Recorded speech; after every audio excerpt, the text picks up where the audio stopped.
I like to go with the wine pairings. Usually, if I'm at a tasting menu, there are wine pairings available, and the Somms, they've done their work. They've chosen something that is intentional, and I want to experience that. So I will take their recommendation. If I'm with a lot of people, we'll probably share a bottle of wine, and I'll try to find something that's very versatile for everybody. But I want the experience of the wine pairings. Benvenuti! Welcome to the next generation. With me, your host, Giulia Stocchetti. Join me as I take you on a journey to discover young stars of the Italian food and wine world. Pronti? Andiamo! Hello, hi everyone, and welcome back to a new episode of the Next Generation on the Italian Wine Podcast. Today, I'm so happy and so pleased to have here with me a special guest from Atlanta, so from the USA, and she is Marvella Castaneda. She's a beautiful young lady. She was honored with the prestigious Star Chef's Rising Star Sommelier Award in 2023. Now she's the wine director at Capital City Club, and she was nominee for 2024 Wine Educator of the Year. Welcome, Marvella, to the show. Ciao, Marvella. Ciao. Hi, thank you so much for inviting me. You're most welcome. It's really my pleasure. How are you today? I'm doing great. I'm about to start my day. So it's 2:30 for you, correct? And it's 8:30 a.m. for me. Wow, so good morning. I guess you're having your morning coffee with us today, right? Correct.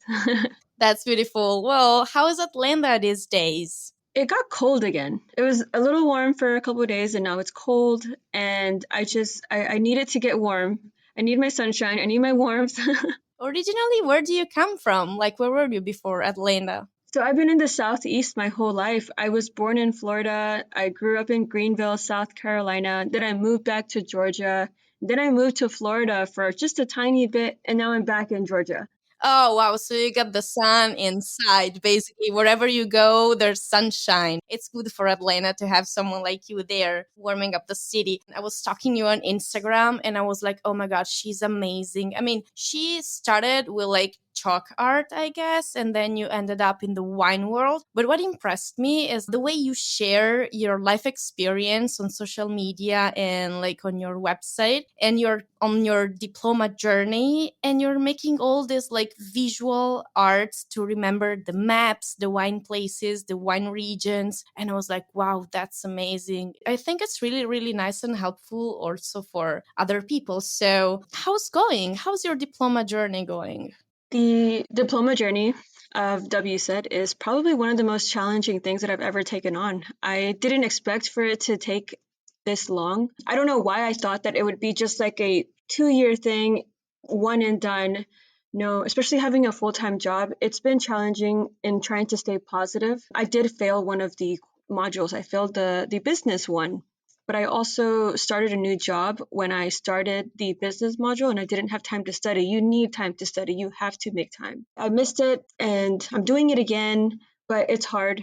There's a lot of self-doubt. There's just a lot of trying to figure out how to balance everything and then just staying confident in yourself. I'm often getting to the point where, am I even smart enough to do this? You will get there. You'll get to a lot of discouraging parts. You're just like, am I even allowed to do this? You're taking like the online WSET Diploma, or you actually go to class? I'm doing the online because the school that I go to is in DC. It's a bit of a flight every single time I do my exam, and nobody offers it here in Georgia. Same happened to me. I'm based in Italy, in Verona, but I had to fly to London. So I did it online, and it's even harder, I guess. But you're smart enough for sure. And I'm positive you're going to make it soon and you're going to celebrate. And whew, you were saying that you were switching, you were changing your career.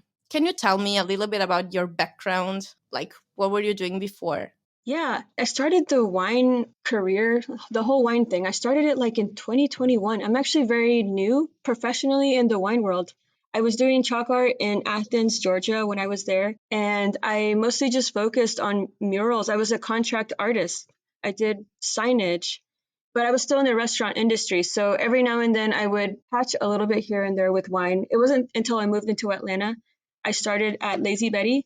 It's a Michelin-starred restaurant here now, and I was there for 2.5 years, and that's how I learned food and wine pairing. It felt natural. It was a lot of fun.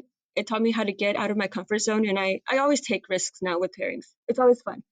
And then I went to Atlas, another Michelin-star restaurant. And then after that, I opened up a hotel last year, which is the job that I took. And then I failed one of my exams because it was just so demanding.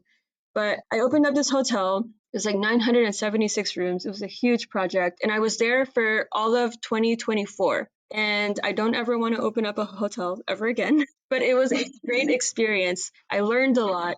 And I feel like that job got me ready for what I'm doing now. So I'm finally settling into the role that I would say is my ideal job. I started in January and it's been really cool. It's been a lot, but it's been really cool. I am the wine director at Capital City Club. We have 3 locations and I manage the wine program in all of those 3.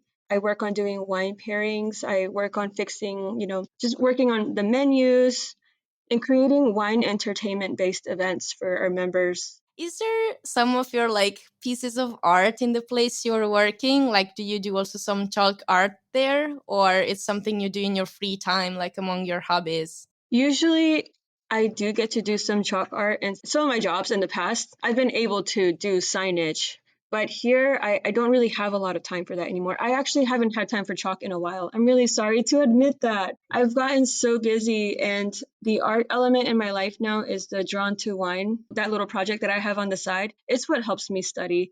So I get a little bit of that creativity, happiness from studying and drawing my notes, but I haven't been able to do any chalk art in a while. I miss it.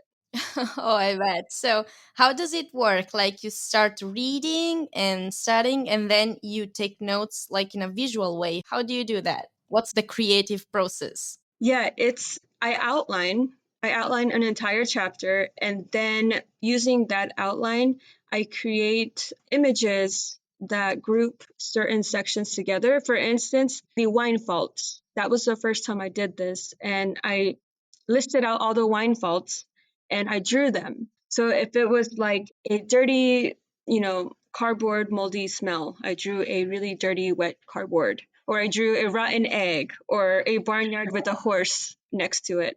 And I realized that visually, when I can see them, I can recall them better. So, like right now, I can see exactly what I drew for that section, and I can tell you all of them based on the images. It's like a visual recall. I'm better at that than I am at remembering just a bunch of words and reading and internalizing all of that all at once just by looking at it. Wow. So I think like visual learners should reach out to you if they're studying wine or going through the WSET diploma, because it could be really helpful for them to remember. And also maybe, you can connect and like build a community together, and that will be cool. What do we have to do if we want to see your notes? You would follow me on Drawn to Wine. Well, it would be the at symbol Drawn to Wine on Instagram. But I have a website now and it's drawntowineofficial.com. It's in progress, it's in the works. You can only see French wine scholar material right now. And I want to do a subscription for the diploma material. It's in the works. Yeah, like everything is in the works, right? We never stop. So you first start as an artist, and then how come you started working in the wine? Actually, how did you fall in love with wine? How was the first experience? I fell in love with wine when I started to do it professionally and seriously. It was at Lazy Betty when I started experimenting with wine pairings because it was a tasting menu and I wanted to do pairings that not only went really well or not just safe pairings, but something that told a story tableside. So it was a fun challenge to do themed wine dinners and themed tasting menus where there was always a dialogue, like a beginning, a middle, and an end. And this is why we're finishing with this wine, for example. It was a beautiful experience. It was like a stage, and that was a lot of fun. And I realized I wanted to know a lot more about what I was serving and what I was talking about. And so I started the WSET program, and here we are in the diploma program. So, what was the first wine that you tasted and that like left you speechless? Like, wow, I just love wines. Was it red wine, a white wine, a sparkling wine? This would be something that I always get really shy about, but it would be port.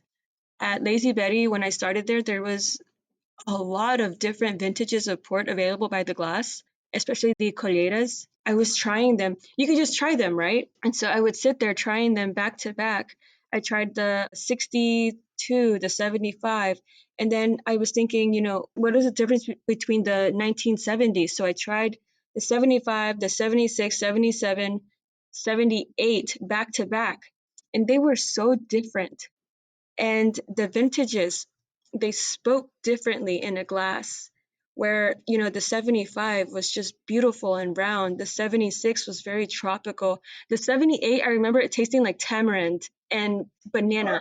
They just all had very unique flavors, where I would memorize these, and every time something came up with a dessert pairing, I would say, all right, I already have it, we're using the 76 this time.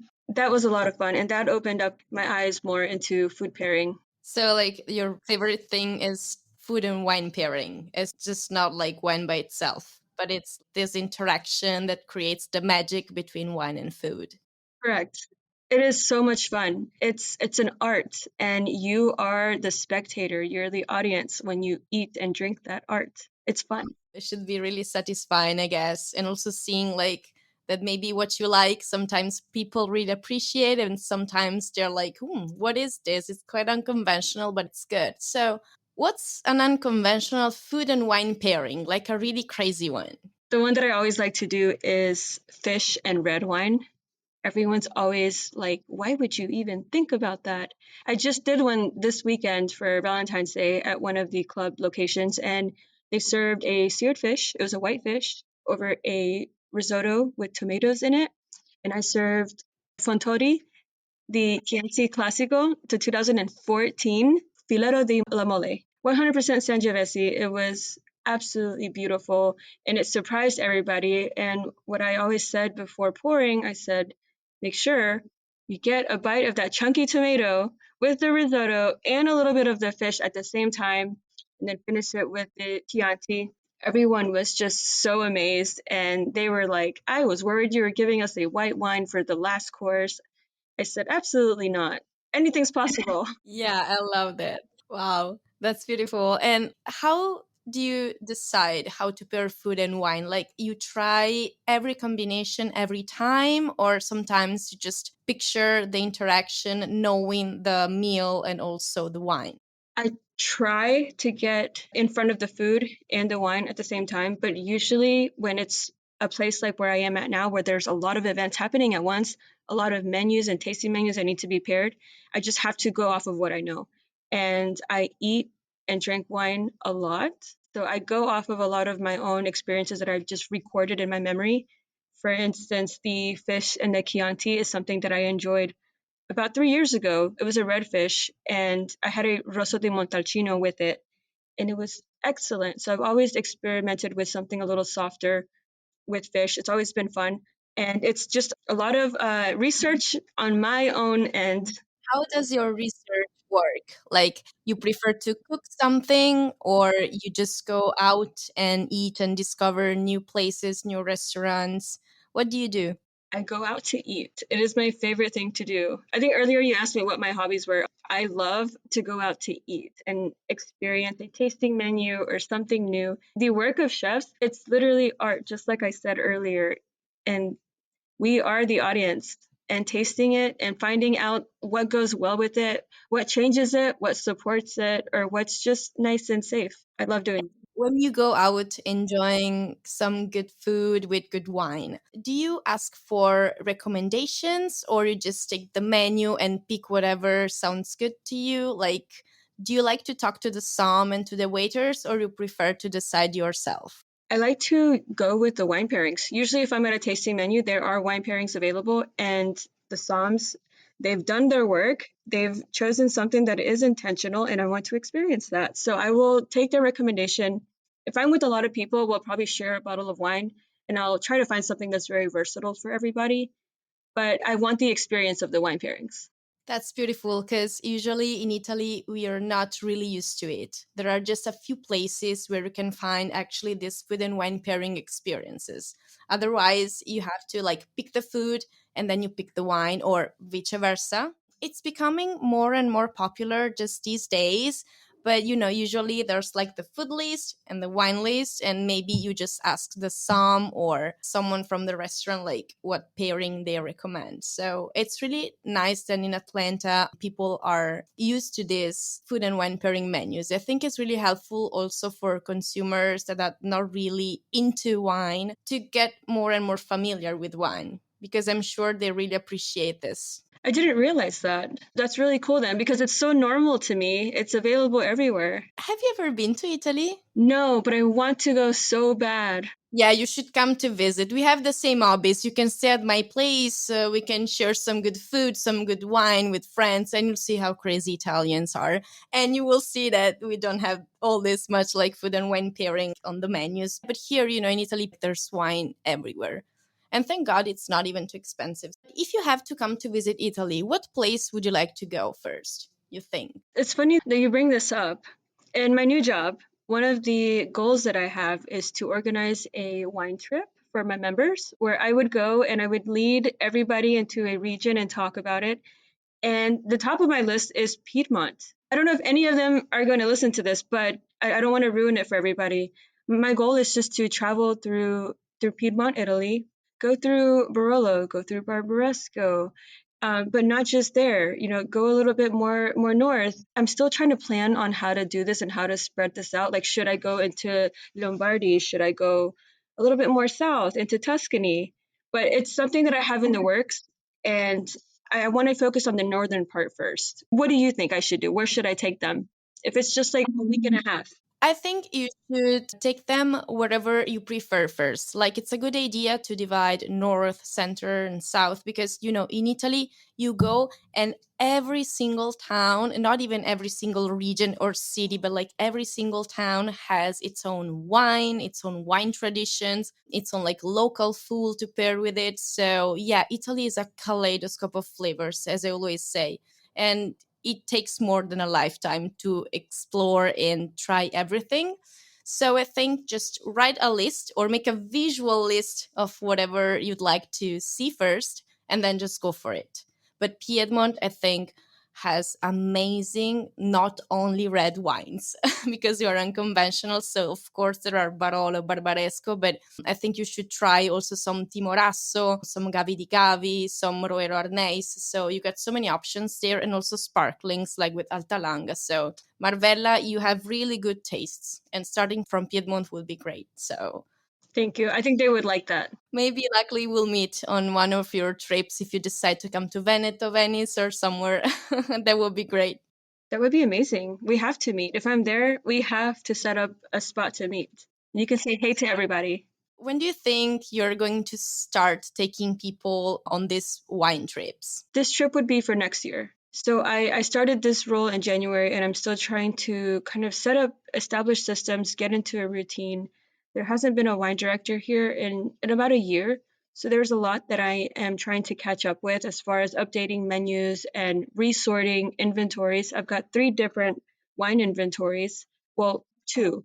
So I've got 3 locations and 2 wine inventories. The one in Brookhaven is a lot bigger. The one in the city location in downtown, it's also extremely beautiful, but I need to organize and spend some time down there. So, on your wine lists, what's your main kind of wine?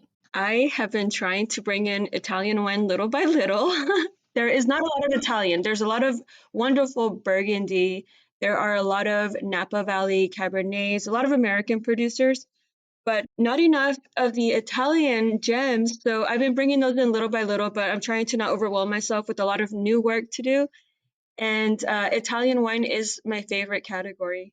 I thought it was port. No, port is the wine that made me open my eyes to tasting. But Italian wine has always been one of the most interesting regions. The job that I had last year in the hotel, my restaurant was Italian. So I only did Italian wines, a little bit of French, a little bit of American.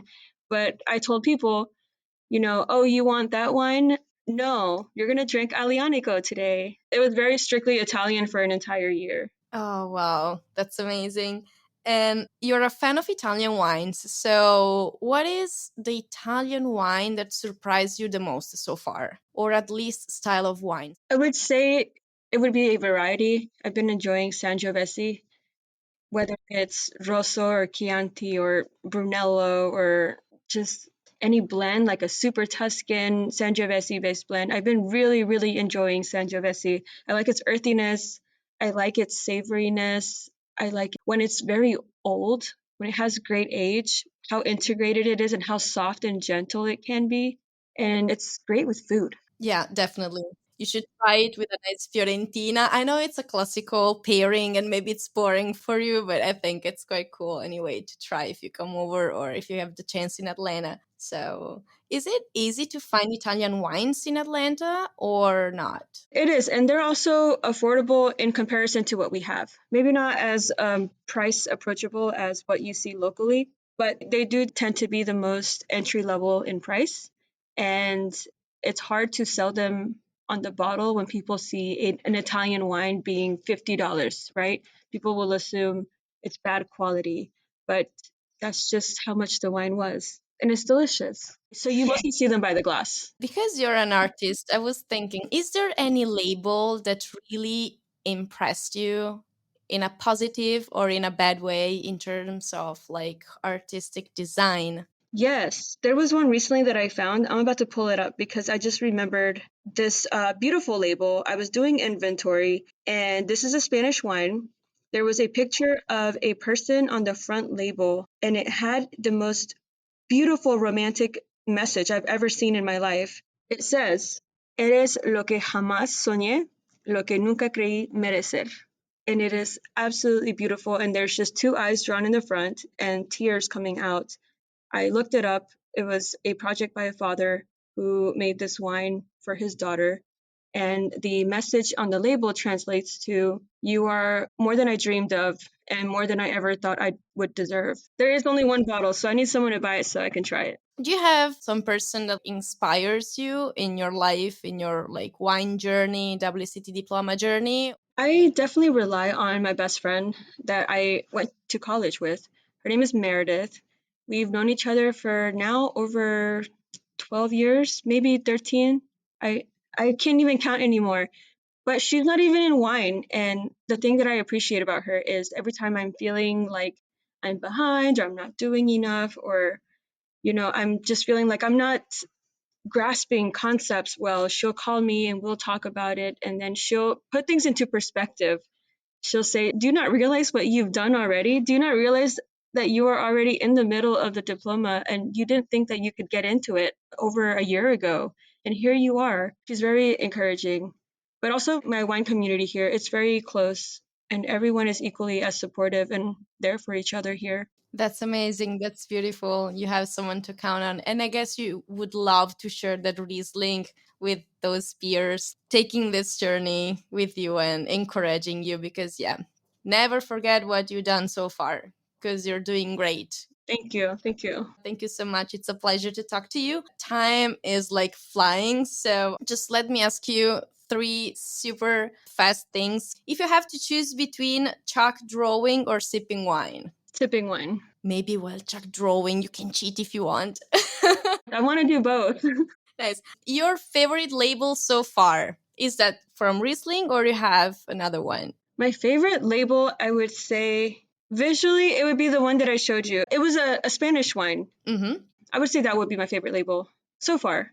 Okay, cool. Yeah, so far, because you never know. And an unconventional wine and food pairing you would recommend. Super crazy. Get the fish and a red wine. I'm going to stick with that one. Order the fish and order a red wine. Okay, cool. Let's do this, people. Well, Marvella, was really, really nice to talk to you. I'm really happy I got to see you, I got to meet you, and hopefully we'll be sharing a glass of wine together in the future.